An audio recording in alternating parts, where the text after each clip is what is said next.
Esteban, ahora con 38 años, está ganando más dinero que su hijo.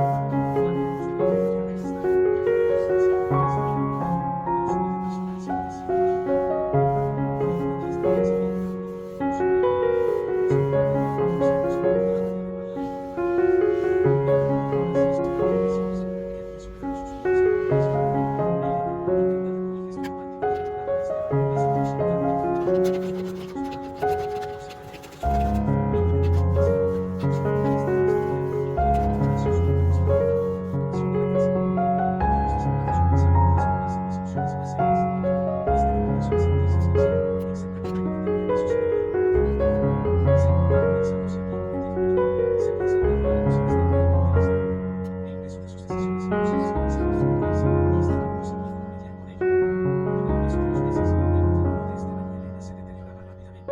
Todo comenzó con pequeñas irritaciones menores y luego problemas más serios. Elena, que al principio admiraba la naturaleza tranquila de Esteban, ahora le tomaba todo el desinteresado. Constantemente lo presionaba para que fuera más proactivo, para que tomara más decisiones, para que se involucrara más en su vida como pareja. Esteban, por otro lado, se sentía asfixiado.